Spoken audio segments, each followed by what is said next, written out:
Okay.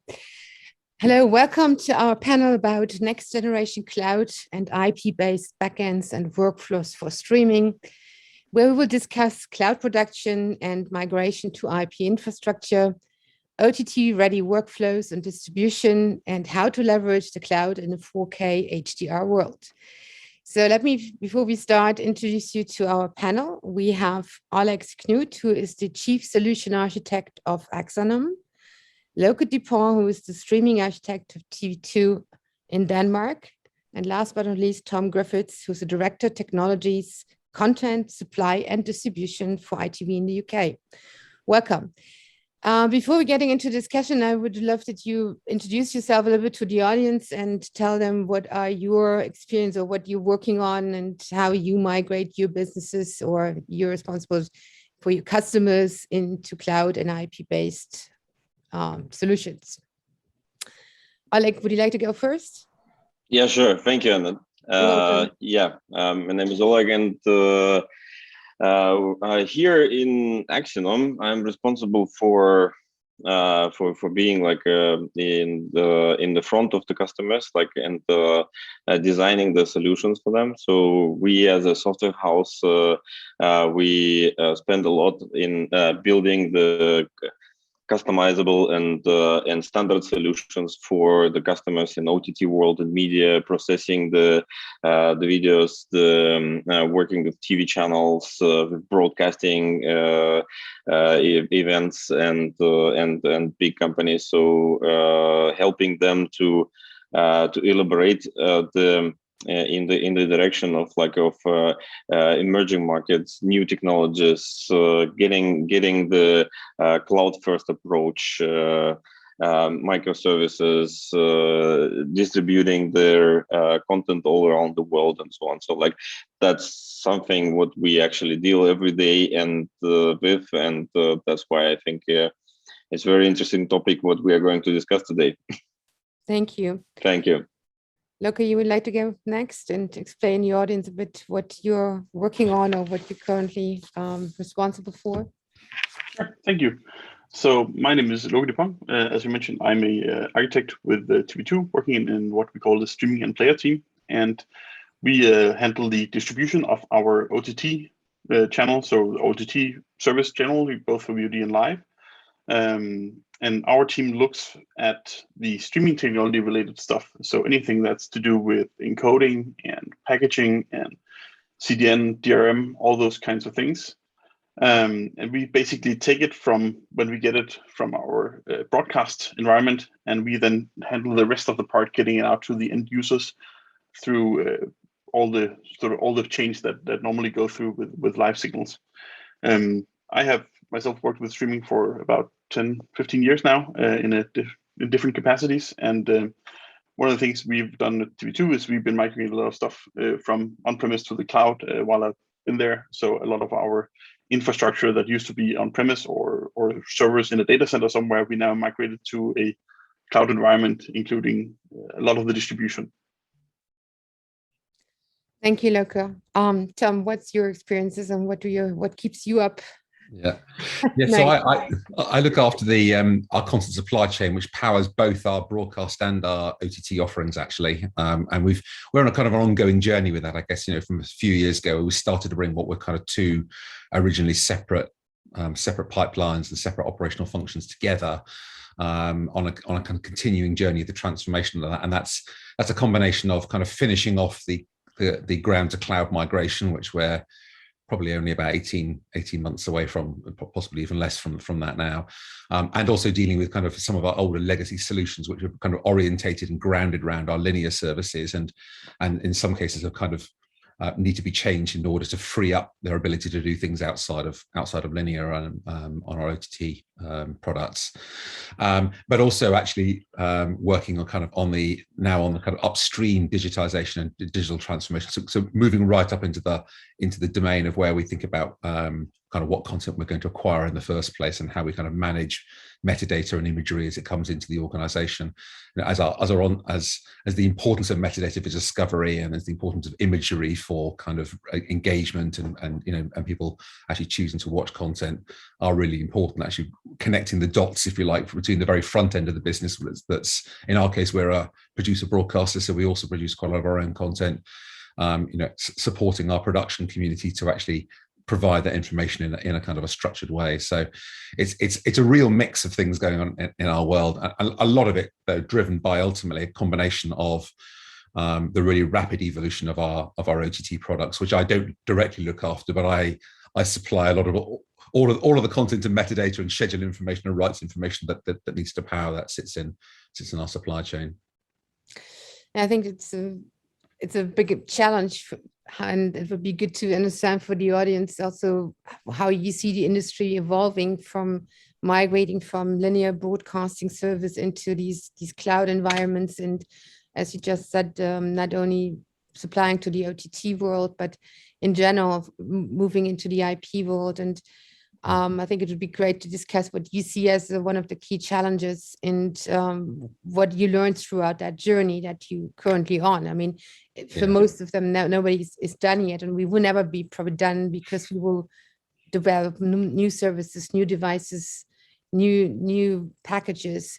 But what are your key experience or key learnings from that so far? I mean, this goes to all three of you because I mean, Oleg, you probably see it in your customer base, and Loke and Tom both firsthand. We could spend the whole hour. There's who wants to go? And that's exactly what we want to do. We want to spend at least 45 minutes on that. Yeah. Shall I start that? So sure. I think there's a how you come at this depends really. It's going to make a really big difference whether you're an organization which has come from a linear background like we have, as what you might call a traditional linear broadcaster, or whether you're a company that's come kind of straight into OTT. Clearly, if you're the latter, you're not having to deal perhaps with both systems, but also kind of business operations and culture and kind of ways of working which are geared around linear. In our case, that is where we are, and so there we've got a combination of kind of everything from our systems, which are where to start off with, on demand was kind of bolted off the back of our linear systems. We've used to be primarily a catch-up service, and we actually made it quite automated, but it was also quite inflexible.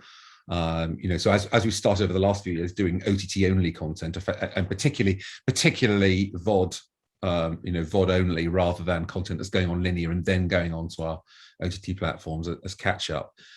We've really had to break some of those traditional links and start to build out that new capability that allows us to do kind of premieres and so on. And that throws up a whole load of questions actually.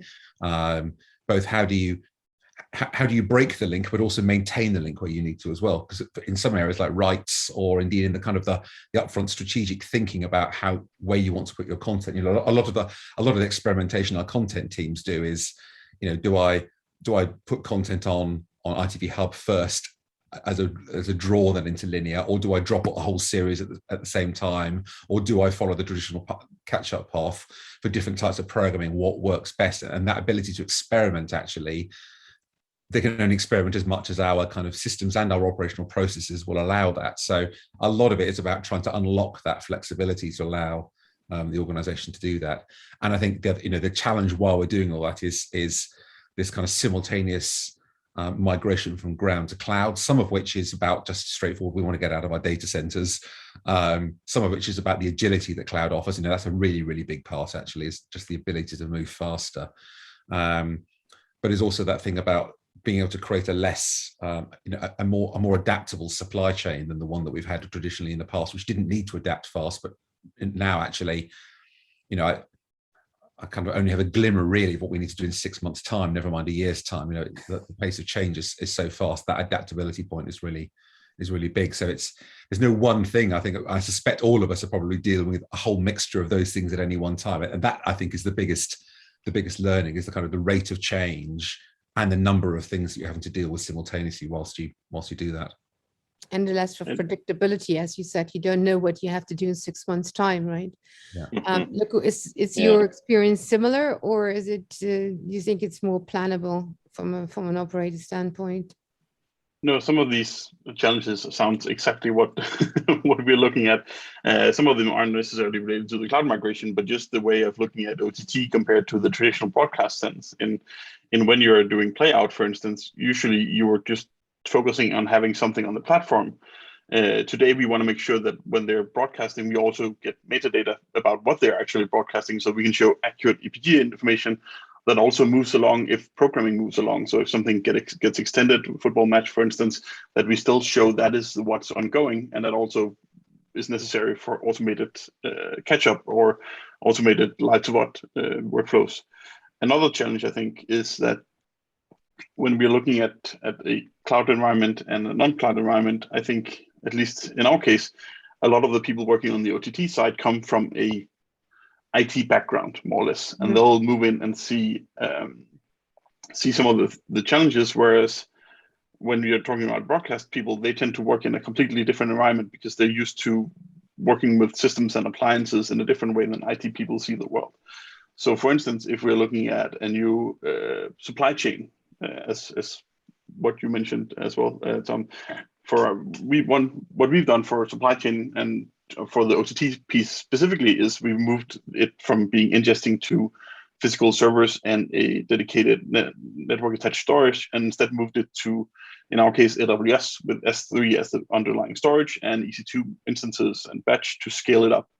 And that presents lots of different challenges for sure, but it also gives a lot of flexibility that wouldn't be necessarily on the old system. So when we're talking to the broadcast side, they're asking us, are you sure you have the capacity to ingest this? And we're like, yeah, capacity doesn't really matter. Like AWS will scale that. S3 doesn't have a storage limitation. But in other ways, it's a different scenario, because when we then look at, should we ingest the same content again if it goes offline, off air, or goes off the platform and back on, should we then ingest it again? And we're like, no, let's try and avoid that, because that means another encoding pass for us, which has cost implications. So it's just a matter of seeing the world differently. And in our case, that sort of breaks a little bit along the line of broadcast and IT, because what they're used to and where they worked previously. But there's definitely challenges with just merging the two sort of sets of how you think about things and how you're used to be able to plan things. Because one hand you have flexibility, but that also goes for pricing. So you sort of gotta find a happy marriage between the two. Yeah. Yeah. Yeah, this I think this clash from broadcast or telco IPTV into this more IT driven environment, right? It's also, I think Alec, you have a lot of experience in seeing that, how you can help customers in making that transformation or finding the right resources or the right skill sets, right? Absolutely. So all the previously mentioned the paths and this is something what we actually we also had to face and face with our customers and so on. So maybe I would bring a couple of more, which was not mentioned, is the compatibility, for example, is always the big problem, which DRM engine can play what, where, what kind of formats, evolving formats every day, one device can play back this stream and another one do not understand it, you need to have multiple formats, multiple codecs to enable all the zoo of the platforms and so on. So that's definitely quite a big challenge and it took us a while, especially let's say looking back at 10 years ago, so it was just scratching the head. Okay, how you can play back the content on all the devices that are in the customer's hands today, it's so, which was and how you can play back a video on the DRM on the Android 3.0 and so on. So which is was a big of the challenge. Today it is kind of this. We managed already to go over that and solve many of these problems, but there are still and it's good that the community is going into the standardization path also quite well. So and the big OEMs they also to take a look on that and think along to enable and use the better systems so that the channels can be compatible, so the streaming channels and so on. So yeah, that's the big challenge, and I think we keep learning how to solve that, and it will take us still a while. So this will be like never-ending war with the devices. So yeah. That's a really interesting point, actually, because I was thinking, the complexity is definitely getting more, isn't it? The variability of these things isn't getting simpler. Actually, I mean, one might hope that as the market matures, some of these things become simpler. But actually, the reality is especially at the kind of the device and the platform end, the push for competitive advantage inevitably means that all of the platforms and all the devices are innovating kind of independent of each other, and actually we pick up the consequence of that. With you say, be it different codecs or different formats or different DRM standards that they're working with. And I think not only is that kind of a challenge from the perspective of delivering your service to that, but actually how you achieve a consistent user experience. We can talk about quality of experience, but actually part of quality experience is also consistency of experience. And certainly we want people, when they come to, whether they're accessing things through a mobile phone or a PC, or indeed our ITV Hub app through a third-party platform, ideally you want them to have a consistent experience. And of course, not all those platforms have the same capabilities. So you're always trading off which elements of that experience you can deliver consistently. And DRM is a really interesting one. I think particularly we've been doing quite a lot of work around our live channels effectively, because we stream those as well as VOD content. And in fact, they're becoming increasingly popular, really much, very much so for live content. And actually not all platforms have the same DRM capabilities. So we've ended up having to have variants of it, which have varying levels of content blanking depending on the levels of DRM that particular platforms can do. And of course, there's a real challenge when you talk about the long tail of older devices, which particularly perhaps aren't quite so capable of handling DRM, and then you've got to make decisions about what you do on all of those. So I think this is a challenge that we all face, I think, and making decisions through that is quite tricky. Do you see that there is more pressure on the tech departments in general by what we experience right now? The prices for content are going up, right? So the content licensing and the overall expense of the business, and you also have an increasing stack of platforms and devices that you need to manage. So you find a balance, right? You need to have, first of all, good content and product. I mean, in your case, as a broadcaster, you produce the content. But if you, as a pure OTT VOD, you have to license it. So how you make the right bets or the judgment call, what is more important? Or, I mean, sure, you need to have the content, but then which platforms you maintain, which devices you still support, right? So it's a really valid point. There's no question that content rights are getting more complex, and sliced and diced ever finer. DRM is only actually one aspect of the, things like start again. Actually, that's a whole separate rights thing in itself, and the way that you do start, right down to the subtleties of whether you're doing start again into the VOD asset or start again back into a recording of the live stream, all depends on what your rights contract says. And so actually, there's a really strong interaction now between content rights and the way that you can deliver those services technically. And it is, you're right, it's a really important balance. And then I think we are, in some areas, we're coming to the point of saying, actually, there are some platforms where, is there enough viewing and enough revenue in some of those devices or platforms to justify the cost of maintaining them, recognizing all of those constraints that you might have on some of those platforms. And that's always a hard decision.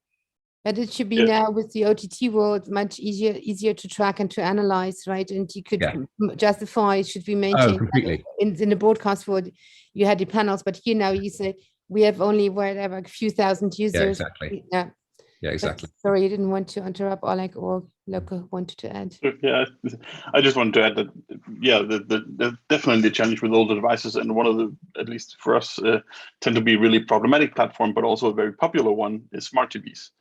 And at some point, smart TVs doesn't get software updates really. And once they're released, whatever manufacturers don't really care about them that much.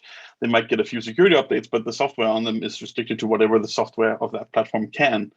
And having that decision about when do you say, okay, this TV is now actually too old for us to support. It doesn't support any modern codecs. It doesn't support DRM. It doesn't support all these other things that we want to do. It's tricky because it's a platform that also tends, at least for us, to be really, really popular. And at some point, it's almost at the point where you look at the cost to support some of those older smart TVs and look, okay, actually, we would probably be better off just sending every single user a Chromecast device and then be off it. So there's definitely a significant cost sunk in maintaining those devices, especially when you're talking about devices that don't tend to update the software. Like if you're talking about iOS devices, Apple does a pretty good job of updating even older devices. So those are usually fairly same-ish, no matter the generation. Android is a little bit different, but there's definitely a worry here. And this also, of course, becomes even more tricky if we're looking at something like 4K and HDR and stuff, where we go from an environment today where basically all devices you can distribute to with H.264, that'll target everywhere. And we've lived in a period now for a long time where we can get around with just using that single codec for distribution. If you're talking 4K, there's HEVC, which I think would be likely the one that most cases you would use, but you also have AV1. And then if you start to combine that with also looking at want to do HDR, then you have several different standards on top of that. You end up with a lot more variants that we've been used to do for a long time, we just had to do just-in-time packaging, and then we could sort of target everything with the right DRMs. Now we have to look at, we actually have to do multiple encodes. We actually have to do multiple HDR standards. And that will, over the next few years, probably be a big headache for a lot of broadcasters and a lot of OTT platforms, because they have to support a much wider range of different scenarios than they used to. Yeah. Oh, that's true. That's true. Like as I said, like so this will be never winning war. It's like, so like we will be keep competing like with or finding the solutions, and there will be like some new codecs, new formats will be again popping up. So yeah, like I see that the only solution to that is like really like to keep in mind the trends and do not to overlook like the platforms, or do not spend too much time on the platforms that are really like not popular among users and so on, because otherwise it might just, the overhead might really kill you and kill your business. Yeah. I think, Annette, to exactly that point. I think, Annette, your point earlier about the telemetry and understanding what devices your viewers are using and what generation of those devices and what platforms and what people are watching is really key to this. Having that intelligence to understand, and in order to help you make those trade-off decisions. You're right. In an older broadcast, it was much harder to know what was actually happening. What people were consuming the content on. You were, even with a panel, you only really got a glimpse of that particular aspect. Whereas now there is the ability to really understand all the way through the chain, right down to the device and what network people are consuming it on. And clearly that data is useful in some of these decisions, and really understanding where, if you have to make trade-offs, where you can make them with kind of the least impact. Yeah, I think we also we touched a little bit also on the operating model, but also I think I think we had a discussion before this panel. We also touched on what I found super interesting, and it's also based on the experience that I had. This changing from CapEx to OpEx model, right? This long planning in broadcast as well in telco TV, IPTV, or in cable. You had these 2-3 year planning about your networks, and then the access and the platforms and the devices. And now you have a mix. Some of them have their own still operated devices. Now you have the people bring their own device to watch these services. But this lack of plannable and the change of the business model, I would think it would be great if we talk about a little bit of that, because it's a huge impact on how we operate our businesses, but also how we manage the businesses, right? Yeah. I totally agree. I think that's one aspect of what I would say is a pretty profound change in operating model. Cloud economics is one aspect of that. The kind of and not just cloud economics, but also consumption of SaaS or component solutions. The move away from buying a load of tin and buying a load of persistent licenses. That kind of traditional model, if you like, pretty dead, if I'm honest with you, and it's very much moved away from that. But also inevitably with that, you are moving from a model of, in theory, kind of a predictable 5-7 year whatever cycle of investment, and then a run cost to a much more a much less predictable kind of OPEX run cost.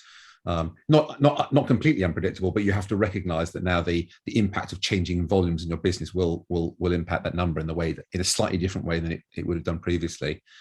And that's a really big cultural change for a lot of organizations. Lots of conversations about moving from capex to opex has impacts on EBIT, and actually that's not just. It's very easy to think that's just about kit or services that sits on top of that, but actually it can be more profound than that when you look at your own staffing and how you fund that. And that's, I think, finance is one side of it. The kind of your operating model, what you might call a kind of product operating model, continuous evolution product operating model compared to traditional project operating model, which is how capex tends to get spent.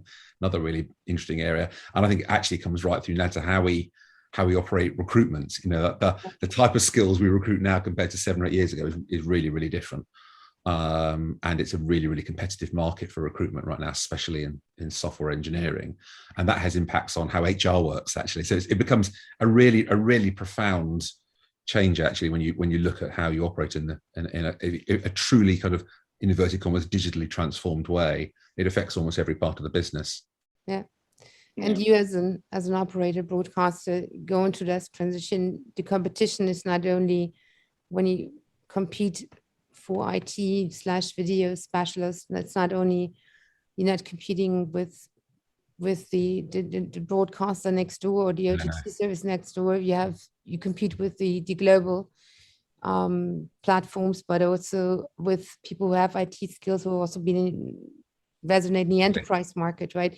So I think it's very scarce when we look at Europe, and I hear it often from customers saying, we would love to change things, but we know that we couldn't find the resource, or we need to outsource, or we find a way to that.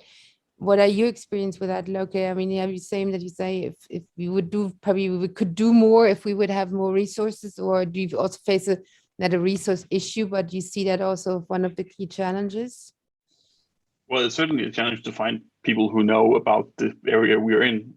So what we've come to the conclusion is that we aren't going to find anybody that knows about that area, because it's so specialized, and it's not necessarily from competition, because there aren't that many services homed in Denmark doing OTT.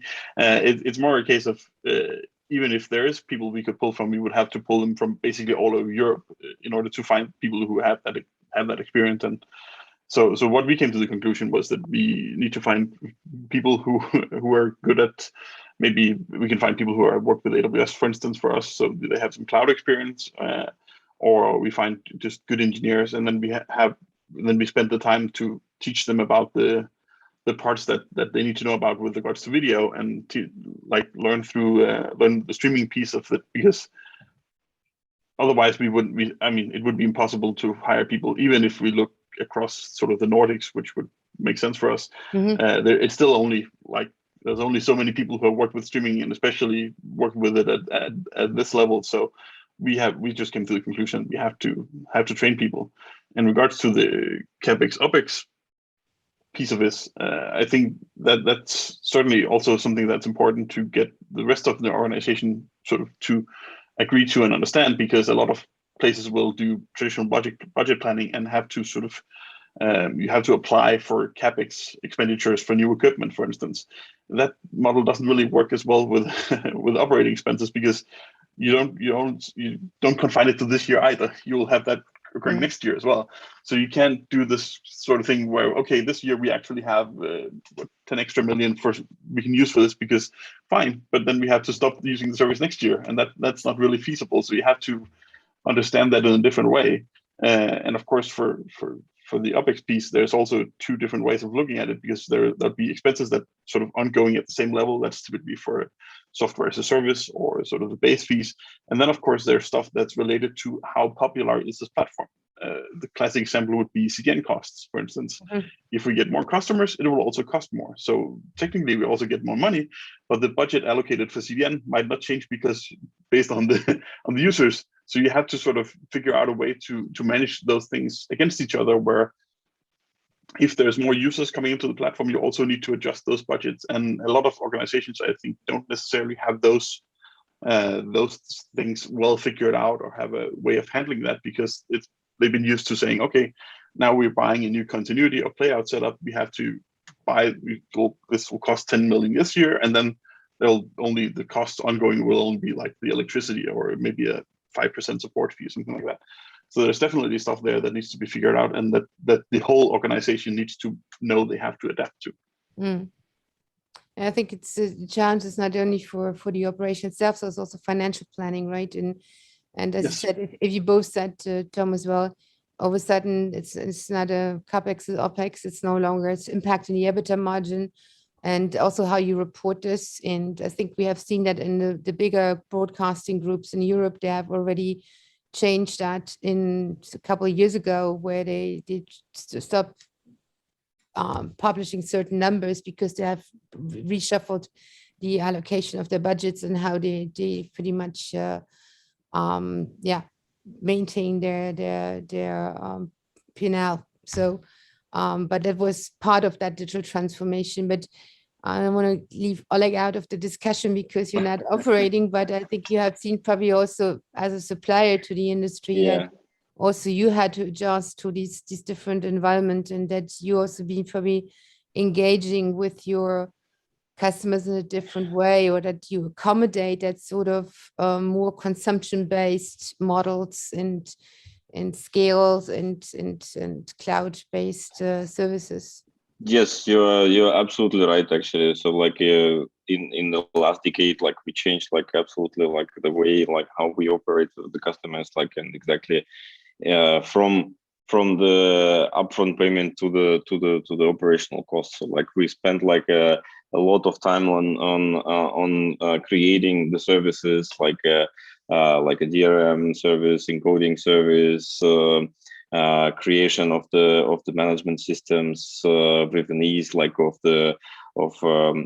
just providing the platform as a service for you, like to create it, to use it, to make it scalable to the masses, and so on, so to cover like worldwide and so on. So yeah, that's what we were doing. Like today, working with Actionom, like you can start like really low, like when you just start the service, then and then grow as you as you grow also with us, like so it's like when you are growing the user base, then yes, you are just working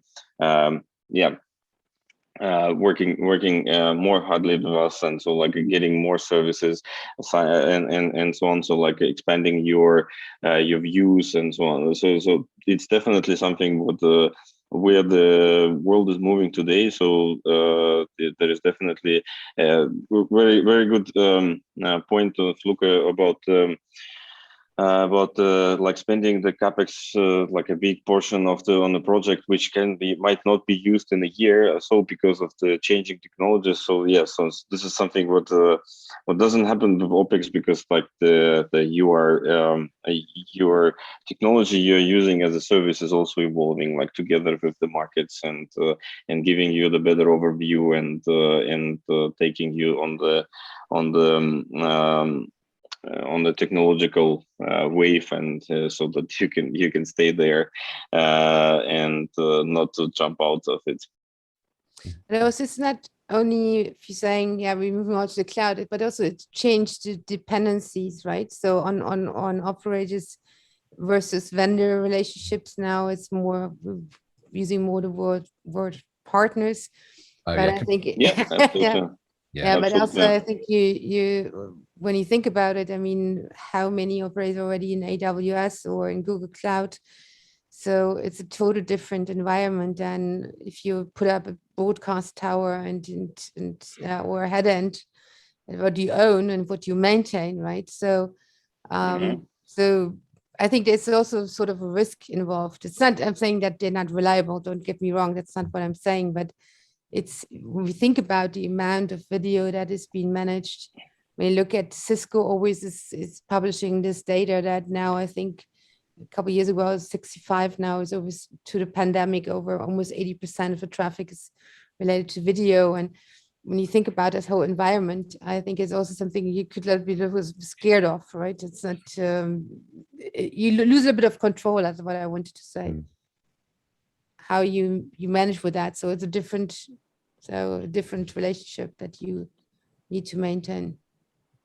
From the software point of view, definitely, like, you just need to pick up the right services, like, which will give you the right overview, give you a possibility to control, because it's, yes, in some of the cloud environments, it is easy to get out of the control, because when you don't have a right tools in place. So therefore, like, it's always important to pick the tools that are capable of taking the good control, that has a good reporting capabilities, like that allow you to make it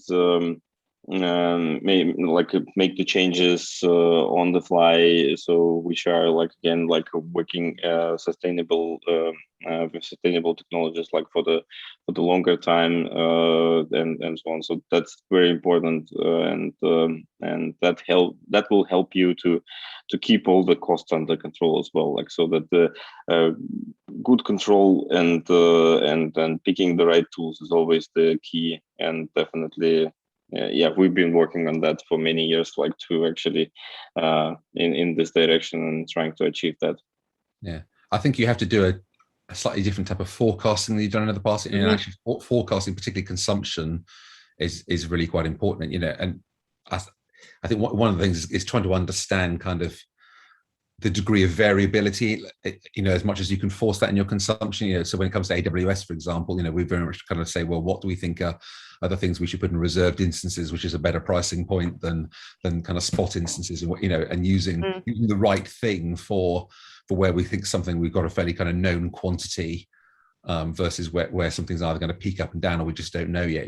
It's less predictable. And I think the same thing, when you're looking at with partners, at kind of at how you get the right licensing model between you that works for both organizations, when there might be some of the future that you can predict fairly well, and other areas where you're kind of guessing, and the partner thing is right, because these things, it's no longer a transactional relationship. It's an ongoing one, not only from a point of view of the commercial relationship, but the reality is that our businesses evolve together.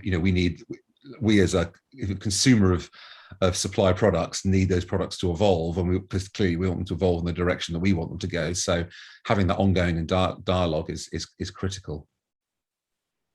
Sort of building a little bit upon that, also what Oleg said was, you also have to look at, when you're looking at the cloud environment and you're looking at vendors, I think it's important to look at the vendor's maturity what relates to the cloud, because almost all vendors will say, yeah, it can run in the cloud. And what some of them will mean is, yes, you could run it as a virtual machine running in a cloud environment. That's true.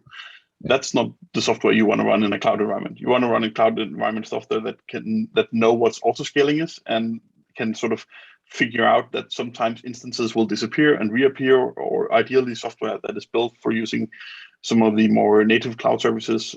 I'm most familiar with AWS, so stuff like SQS and S3, and is actually built to use S3. Some of the software out there I've seen uses S3 as basically just mounts it as a file system. And however much you want to try, S3 is not a file system. It will have a leaky abstraction that will bite you at some point. So I think it's also very important when doing vendor sourcing, figuring out how much does this vendor actually mean when they say it runs in the cloud. Is it basically just a lift and shifted model from, oh yeah, you can run this on an appliance in the data center, or you can also run in a virtual machine in the cloud, or have they actually taken the time to engineer something that works natively in a cloud environment and understands the different primitives that are there and understands the different cost models that you want in a cloud? Can it, for instance, scale itself down to a smaller instances or a small number of instances? That sort of thing. I think that's also very, very important when you're looking at sourcing vendors for a new cloud deployment. I want to really reinforce that. Actually, we've become much, much more interested in the last kind of 5 years about the underlying architecture and the way that our vendors are deploying, and are they, and actually not just actually how have they built their service, and to all those points you said, look, is it genuine, is it really cloud native, or are you just running a VM? But actually all the way through to the way that they also work, actually, what are their kind of software practices? Because as we're developing, there's I can't think of a single vendor now where our integration of them as a static thing. They're all developing all of them, so we're wanting to change the nature of those integrations just as much as they are. And actually, if you've got organizations that are working on different cycles to you, we've got one or two places where people work on kind of 3-month release cycles. Well, we're not working on a 3-month release cycle, and that makes it really, really painful, actually. So all of those things become really important, when you're looking at, are these vendors a good fit? Are they and you a good fit for each other? And I want to run this interesting discussion, because I think that's get really to the point here, because cloud native and not migrating something into the cloud.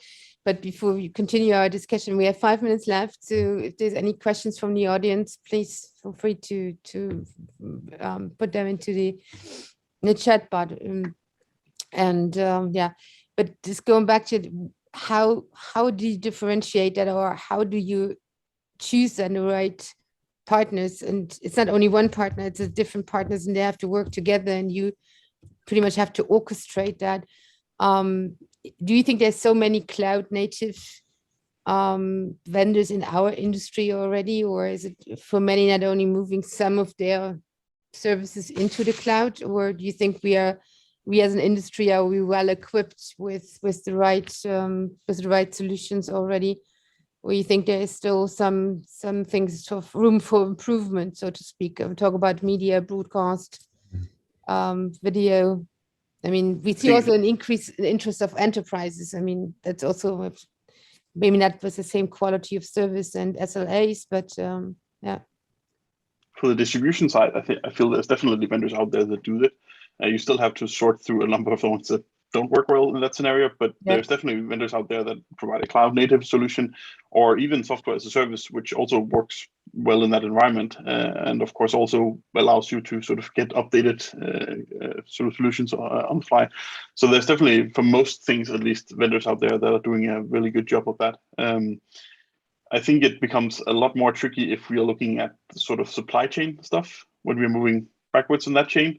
I haven't seen a lot of solutions out there that are working great in a cloud environment. For us, we basically went the route of building our own supply chain solution on top of AWS primitives. So using stuff like step functions and queues and Lambda functions to build that, because we couldn't see anything out there that were, at the time that we started the project at least, covering that space with enough cloud nativeness. And of course, the tricky part here is selecting it. And what we do, at least, is tend to sort of ask them questions that we know some vendors will have trouble with.